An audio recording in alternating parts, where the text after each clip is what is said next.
You're watching CBS News Los Angeles, The Rundown. Hello, I'm Amy Johnson. Here's a look at our top stories. A man accused of ambushing and shooting an LA County Sheriff's deputy in West Covina has been arrested. Raymundo Duran was taken into custody in San Diego. Sheriff Robert Luna says the 47-year-old has a violent criminal history. The deputy was shot in the back, but his bulletproof vest saved him. Investigators are still trying to piece together the details of that shooting. Homicide detectives worked throughout the night to process the scene, collect evidence, and canvass the area for surveillance, video, and potential witnesses. Raymundo Duran was detained by the officers of the CHP San Onofre Inspection Facility in San Diego County. During their investigation, the California Highway Patrol officers retrieved a firearm from Raymundo Duran's vehicle. KCAL News reporter Luz Delia Caballero will have much more on this developing story ahead at 4 o'clock. Well, police have arrested a student in San Bernardino who's accused of bringing a gun to school. Oak Hills High School officials put the campus on lockdown as a result. Now, they say police were able to quickly find and stop that suspect and recover the firearm in question.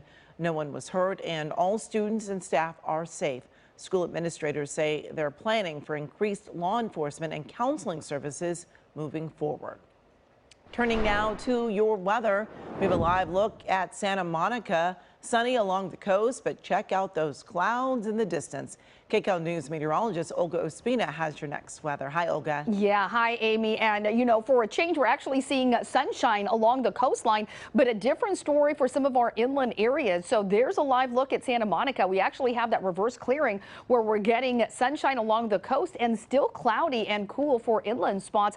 Yesterday, of course, it was a very different story. Currently 65 degrees in Santa Monica, and you can see that cloud cover kind of pushing away from the coastline, but inland spots still with those gray skies, not really allowing for a whole lot of warming. So we're feeling pretty similar temperatures along the coastline and for inland spots. We have 64 at LAX, low 60s in Malibu, low 60s also in places like Claremont into Pasadena. So a lot of us not getting out of the 60s this afternoon. And of course, those inland spots where we're still seeing that cloud cover, that's where we're seeing the biggest drop in temperatures. Look at the Antelope Valley, 17 degrees cooler in Lancaster. We're down 14 in Palmdale and in the double digits for parts of the Inland Empire too. Temperatures this afternoon, again, mostly 60s for all of us. Low 60s along the coast, 66 for LAOC Metro, 67 for the valleys, 69 in the Inland Empire. High desert, you are at 71 and 57 across our mountain communities. Taking a look at our futurecast, that marine layer, it is going to be sticking around still as we head into tomorrow morning.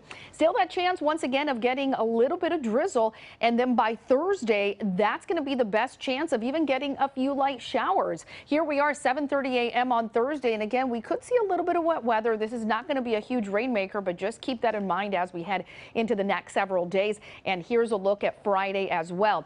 Things will be changing as we head into the weekend, so that is the good news. A drier pattern setting up and a warmer one as well. There's that area of low pressure sitting just offshore. It's going to bring us those cooler temperatures, an increase in that onshore flow, so that marine layer sticking around with us at least through the end of the work week. And then by the weekend, things start to shift. And we're looking at drier conditions as well as warmer temperatures. We're back in the 70s and even in the 80s for some areas. Next 7 days for LAOC Metro, 66 tomorrow, turning into 70s by the weekend and even warmer by Monday. As we take a look at the valleys, you will be close to 80 degrees by Sunday and into the 80s as we head into early next week. For the Inland Empire, you too will be back into the 80s Sunday into Monday, already back into the 70s by Saturday. So just in time for the weekend, those warmer temperatures and the drier conditions too. Amy. All right, Olga, thank you. Pro-Palestinian protesters are back out on college campuses nationwide today, demanding an end to the war in Gaza and their universities' ties with Israel. But as KCAL News reporter Natalie Brand shows us, some lawmakers say the demonstrations have gone too far.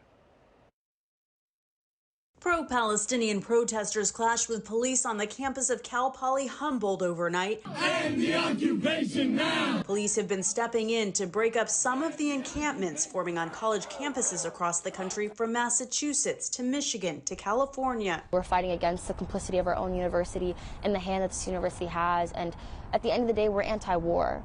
And I think it's really important for folks to remember that. More than 150 were arrested outside of NYU Monday. Free Palestine! Free Palestine! And Jewish students at Columbia University say they feel some demonstrations have veered from pro-Palestinian to anti-Semitic. We don't feel safe on campus. We don't feel comfortable walking around. Some are calling on Columbia's president to do more to protect Jewish students. While the leadership of Columbia may be failing you, we will not. We will do everything in our power to keep you safe. Lawmakers on Capitol Hill have also raised concern about anti-Semitism on campuses. The inability of college presidents and leaders in various states and communities to get a handle on it is frustrating. It seems cowardly, if not actually somewhat supported. It comes as Congress is poised to send billions of dollars in military aid to Israel. The time has come to finish the job, to help our friends abroad once and for all. Israel did not and does not have the right to go to war against the entire Palestinian people, which is exactly what it is doing. The foreign aid package also includes billions in humanitarian assistance for Gaza. Natalie Brandt, KCAL News. This has been CBS News Los Angeles, The Rundown. Thanks so much for joining us. We'll be back live at 3 right here on CBS News Los Angeles.